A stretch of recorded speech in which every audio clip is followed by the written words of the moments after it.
So today I'm going to start a new chapter, that is collision and its types.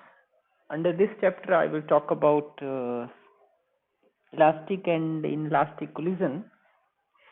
So before talking about elastic and inelastic collision, let us first discuss the idea of collision, that what is collision.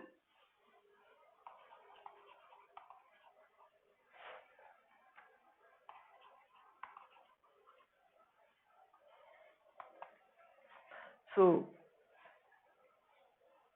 in our daily life we generally encounter with the term collision, and and as a layman we can think of collision is a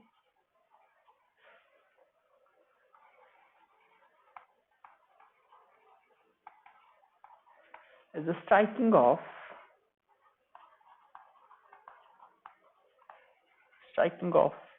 one particle with another, one particle, or you can consider a body with another particle or body. This is known as collision as a layman language.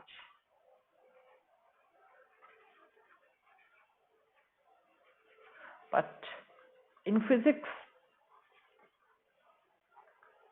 this collision has a wider meaning.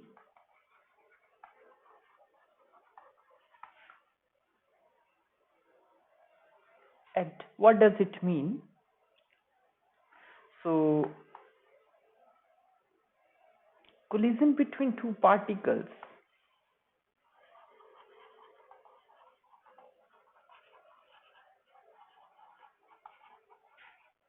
between two particles means interaction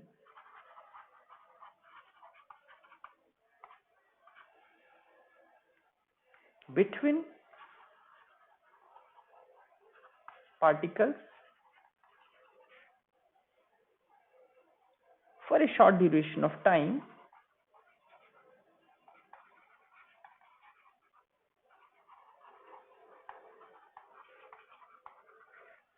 and this interaction causes change in velocity of the body. It may change the direction,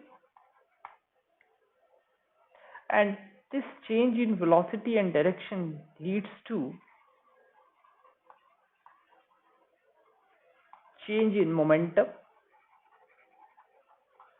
and kinetic energy of the system.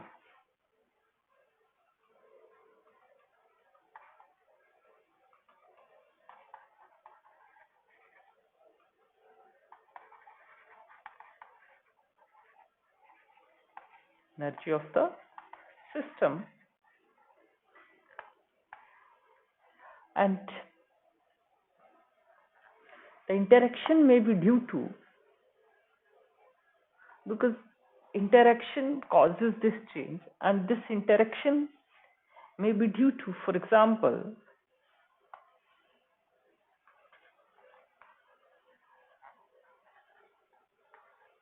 interaction may be due to, for example, let us take different examples. There may be so many other examples, but let us consider some. So first is the physical contact. Interaction may be due to physical contact,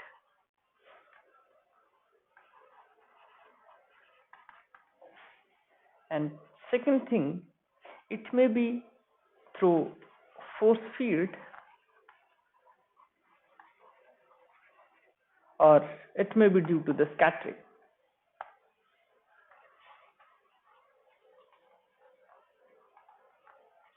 Let us consider these three cases one by one. First case is such as collision of two billiard balls.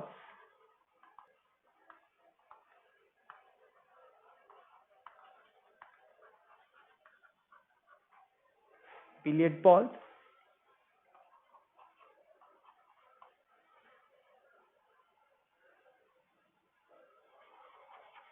Or collision of car and bike. This is another example. And both car and bike, when they collide with each other, they are in physical contact with each other. There are so many other examples, right? Then through force field, for example,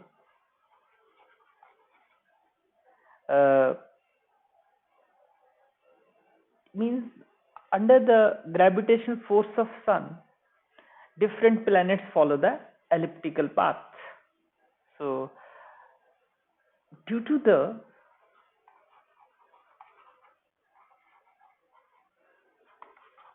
gravitational field of sun,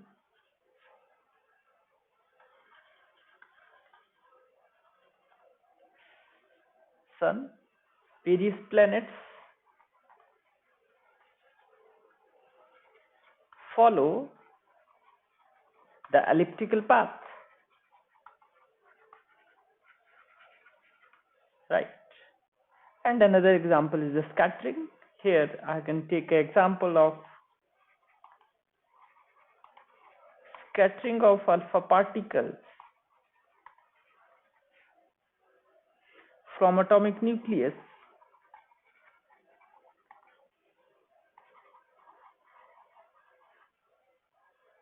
due to electrostatic interaction.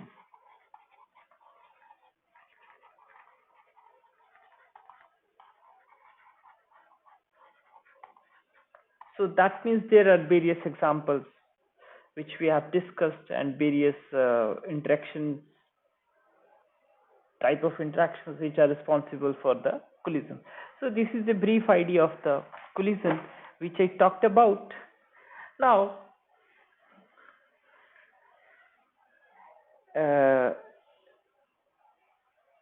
I can classify this collision on the basis of conservation of momentum and conservation of kinetic energy. So let us classify the collision. So for that, let us proceed as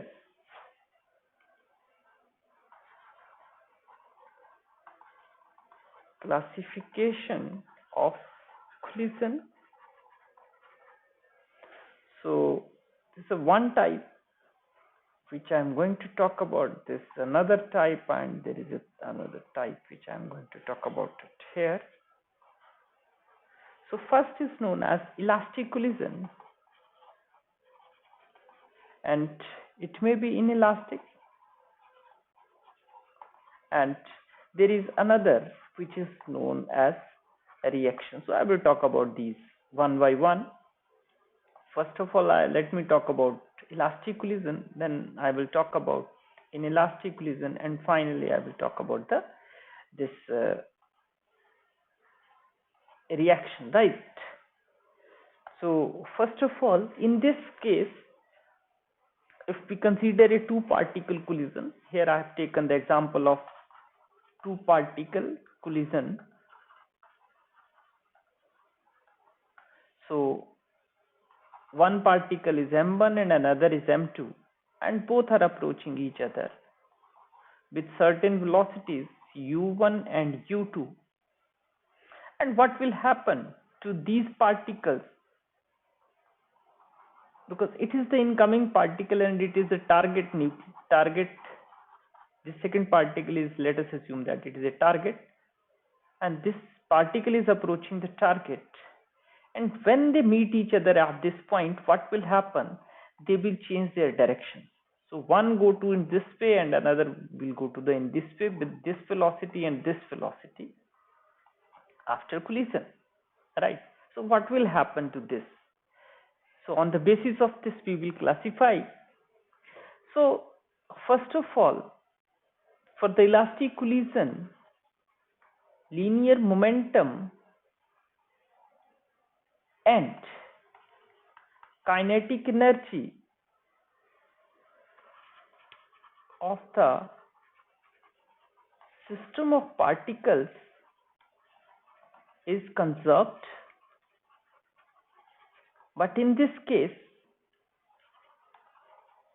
linear momentum is conserved,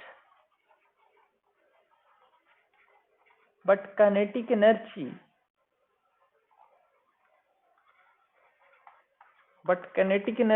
do not conserve. Here linear momentum is not conserved, linear momentum is conserved, but kinetic energy do not conserve. So in these two cases, kinetic energy and in both the cases linear momentum is conserved and kinetic energy do not. So we will make a difference between inelastic and the reaction by considering their masses. So here another important thing which is going to be here is that masses of the colliding particles do not change, and here masses of the colliding particles do not change means before and after collision.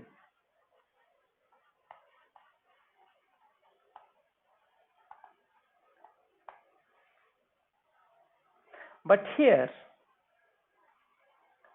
masses of the, in case of reaction, masses of the particles will change before and after collision. Before collision particles have different mass, and after collision particles will have different mass for the case of reaction, right? So this is a simple difference between these particles. For example,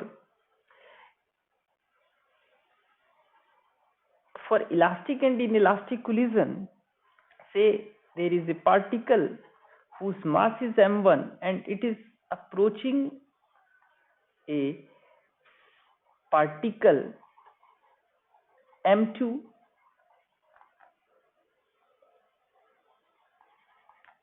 and m2 is moving with u2 velocity, then after some time these particles will meet each other, and what will happen, this m1 and this m2, it starts moving in this direction with v1 velocity, and it starts moving with the v2 velocity, right? So that's what will happen here in both the cases. But for this case, for the case of reaction, if m1 particle is moving with velocity u1 and m2 particle is moving with velocity u2 in this direction, then after collision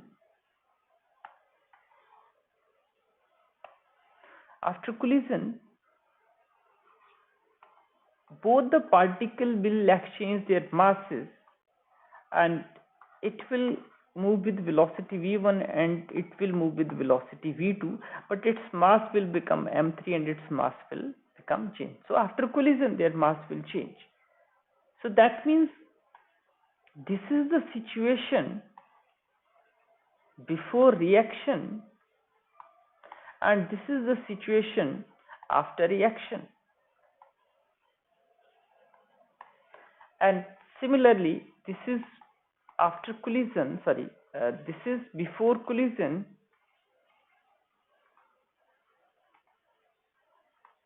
and this is after collision. That's what will happen, right? So this is all about these three things which I am going to discuss. Now I will write down the mathematical equations for one for this, another for this, and another for this, relating to conservation of momentum.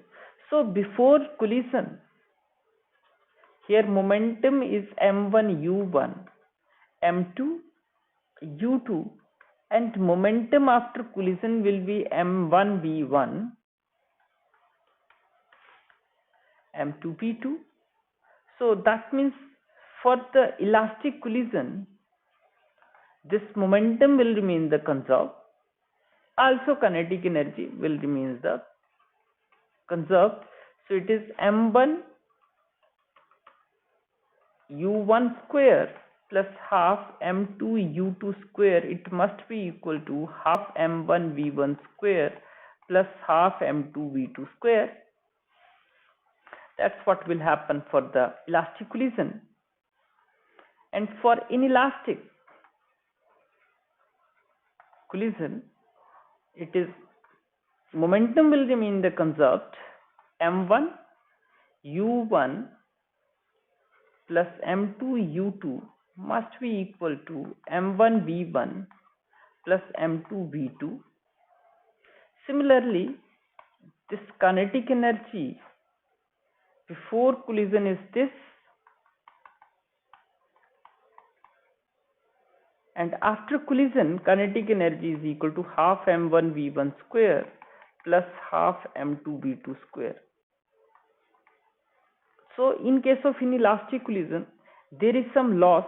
It may be due to heat or something else, or due to friction, right? So that means the kinetic energy before collision is always greater than the kinetic energy after collision.